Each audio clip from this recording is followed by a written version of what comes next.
Hello. When it comes to writing comedy, every syllable counts. I read it somewhere. Today we are in conversation with Vivek Atray, the author of Move On Bunny. Thank you for being with us, Vivek. Thank you. And first of all, I would like to congratulate you for the completion of your book, Move On Bunny. How does it feel? Feels good, Jasleen. I've been writing this for a while, and I've been writing humor before that. Right. So these last 6 months I wrote, and then 6 months after that to prepare for the publishing. Very exciting. This is a new addition to your colorful resume, I must say. I've been going through your resume from a couple of days now since I was preparing for this interview. Yeah. You have been an administrator, you still are, and you're very passionate about sports, which is cricket, and now a writer, an author. I mean, you are just coming up with a book. How your circle and your friends, your family is taking this change?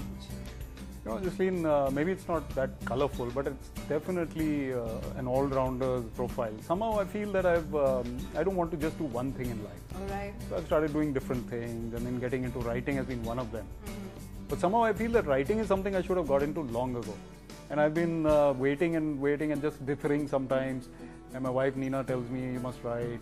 And even otherwise, I keep going, getting into the frame of mind to write, but I couldn't earlier. I mean, were you like this from the beginning, from your childhood or during your college days? I was actually, yeah. I mean, a multitasker, I would say? I was a multitasker, but maybe I lacked a little bit of confidence in school, as everyone does. As you grow a little more confident, you grow older, you realize that you have other talents which you can probably do. I can probably sing a bit, but I haven't explored that yet. Right. So, but coming to writing, I thought that I've been writing these little bits, articles and all, but I want to get into a book. And finally, it's coming, so I'm very excited about it. Is it in family as well? It is in the family. Actually, one of my relatives, a cousin, she's writing the first Mills and Boons for in India. Astha Atray is the author of that. Yeah, she's the first Indian author of a Mills and Boons. All right. And anybody else? I mean, from where you had actually gathered? Yeah, my father wrote a book, and he was a police officer. He wrote Crime Against Women, but that was published and released in 1989. So there have been some authors in the family. Let's talk about your struggling days when you were building up your career. I mean, what you're doing today, is it always, what you wanted? Well, initially I wanted to be a cricketer, and I played a lot of cricket. You've played national? I played national in school, but then at some point of time I realized that I have to do engineering, and studies and cricket don't go together that much. Okay. But then at some point you give up that aim, then you realize you get serious on study. But then I've always wanted to do different things. I wanted to be creative. Even in the government when I've been working, I've tried to be creative as far as the government allows. Right. Try to innovate. So when you get into something like writing, you feel like, you suddenly become free. Your expression, it can flow, and you don't, bound by anything. So I think, yes, I'm happy. When you're working for a government, do you actually get that much of space to, flourish your creative senses? No, you don't, actually, but you have to be different. You have to break the mold, think out of the box. You get time. Everyone gets time on the weekends or after office hours.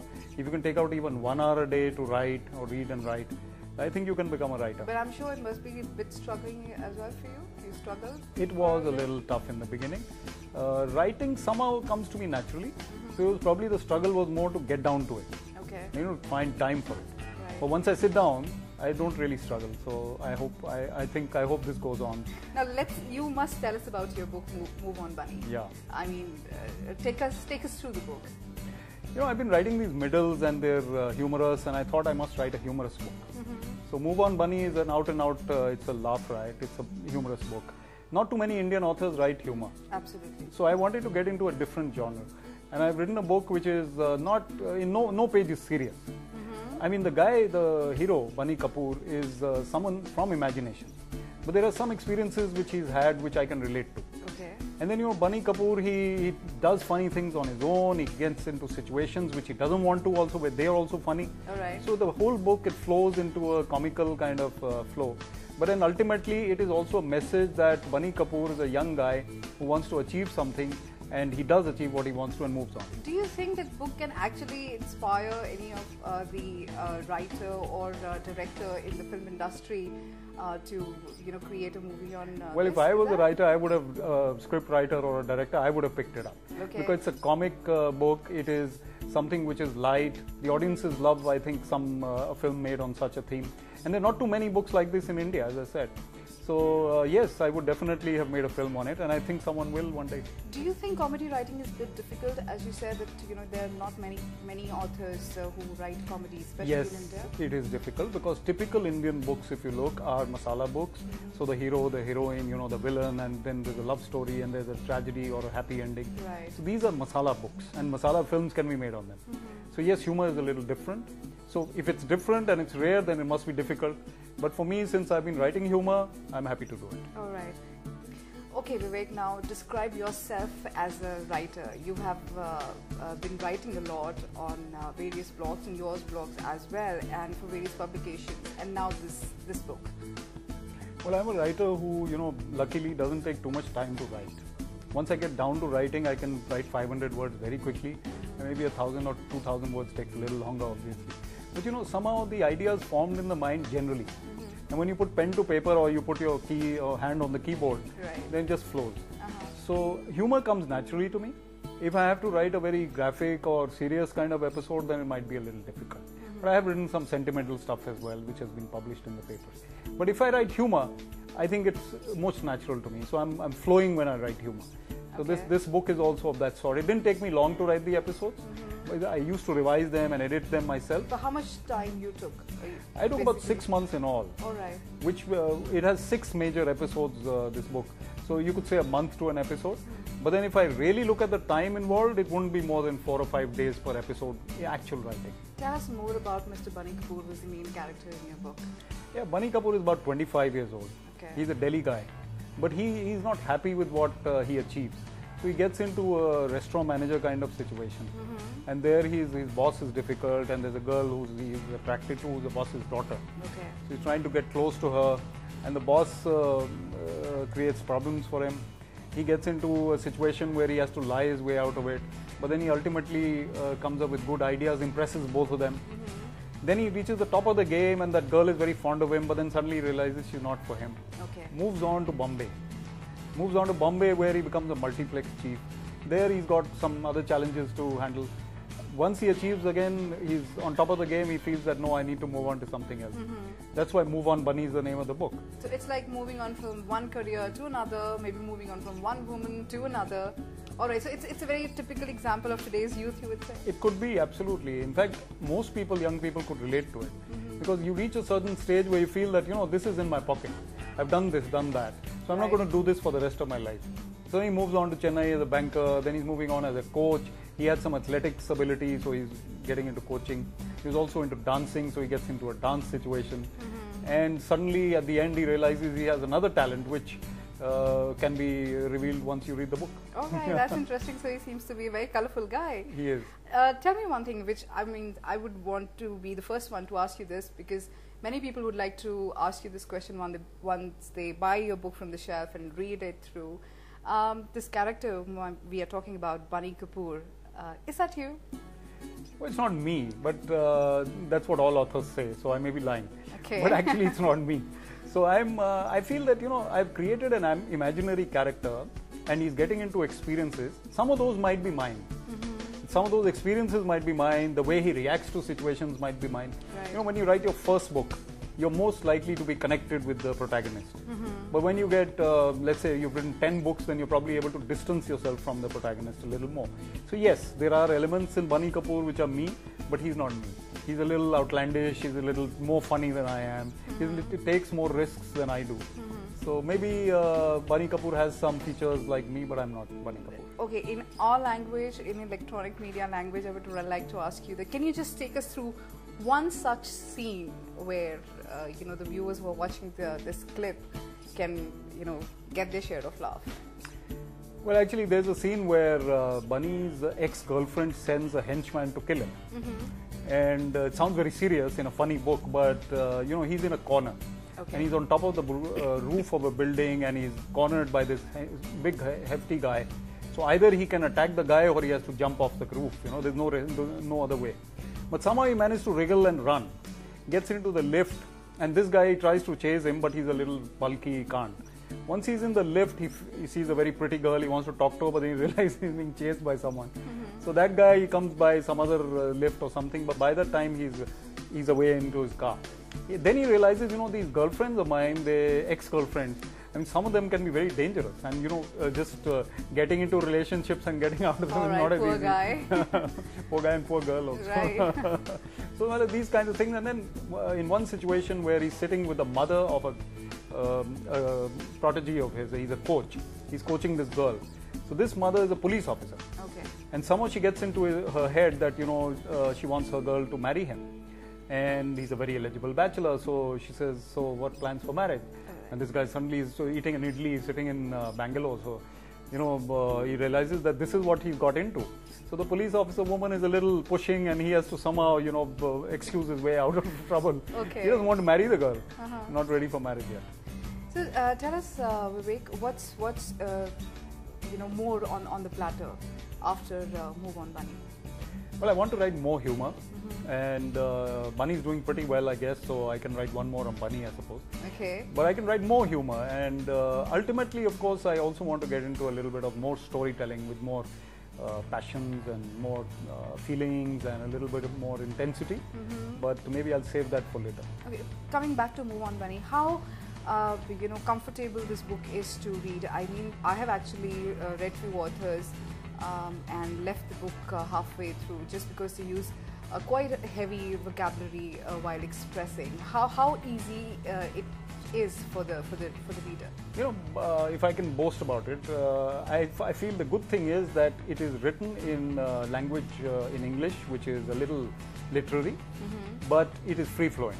Okay. And there are no difficult words as such. I mean, very few people would have to look at the dictionary to read. It's not very simple, but it is free flowing, yet written in English, which is, I think, as it should be written. And 160 pages, if someone picks it up before a flight, it should be a good thing to read on the flight. Right. And finish it maybe in 2 flights. Would you want this book to be translated in other languages as well? Why not? It can be done, and if it's translated into Hindi, probably it can be made easier into a film more easily. How comfortable you are with Hindi? I am okay with Hindi, बोल सकता हूँ, लेकिन लिखना मुश्किल है. It's tough to write. Hindi is a more alien language to me, even though my mother tongue is Hindi. But still, writing Hindi is tough. All right. Expressing myself orally may be easier. And but I think if it's translated into different languages, it's a good thing. That means you're a successful writer. All right. So now let's talk about comedy writing. How difficult it is to achieve, and what's the secret to comedy writing? I think basically you need to have a funny bone. You need to be able to look at situations in a different manner. I mean, many people can look at the same situation, and Rashomon, the famous Kurosawa film, with 4 or 5 people, they look at the same situation and describe it differently. Okay. So a man with a comic touch or a funny bone in his body, he's able to look at a situation and see the funny side of it. And you can write about it describing a railway station, for example. People waiting at the railway station. It can be a pathetic description. Everyone's sad, everyone's gloomy, the trains are getting late, and somebody's crying, somebody's lost his wallet. It can be a sad episode. Right. But it can also be a funny episode. I wrote a middle which was published in a leading newspaper, and there, there's this funny guy with all kinds of gadgets popping out of his pocket, and one falling off, and a child comes running and drops his juice on top of the gadgets. He's trying to make it okay. So, the same situation, if you're looking at it, it becomes, you have to have the knack to write humor. Tell me one thing, when you started writing this book, you never thought that you are kind of taking a risk, because there are not many authors who write comedy in India. In fact, that could be the USP. Okay. Because if you write something which is run of the mill, it might be a risk because you're overshadowed. But if you write something different, I think there's less risk in that way. And I have confidence in my ability. And I think that as a first-time author, I think I'm doing pretty well. Comedy films do really, really well. Do the books also, achieve the same level, the comedy books? Yes. I mean, P.G. Woodhouse is a legend. Everyone's been fond of him, and I've been reading so much of him. And his books, if they were made into films more than they were, I'm sure they would have been very good. In India, we have comedy which is sometimes a little low end, especially in Hindi films. But I think if books like this are picked up for comedy, today's audience would love them. All right. If not an administrator, if not a sports lover, if not a writer, who would you have been? today? Well, I guess as I said, I love singing. I might become a singer. All right, that's amazing. So, can you sing a line for us? Maybe not today, maybe next time. All right. So, then again, I would ask you, what do you consider yourself? I mean, when you do something, there are certain things you do to your best, and you feel very satisfied after doing that. You play cricket, as I said, and that the other one is a government job, which might be well, I would not use that on camera. And then writing the thing. Who, I mean, your true self. If I would ask you, in which area you develop yourself more and you grow yourself more? I think ultimately I'm coming to where I should be, and that is writing is something which is probably going to stay with me forever. And even if I do other things in life, I'm going to keep on writing. I can't say the same of cricket. I can't play anymore. But I play a little bit of tennis now. Right. But being in the government also, I'm not going to be there forever. But the thing is that writing is something which is going to stay. And I think that basically I'm a sincere sort of guy, so that I'm going to remain. Okay.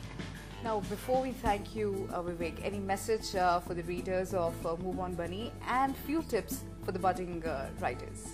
First, for the writers, I think everyone is a writer in a way. Everyone can write something, and they should.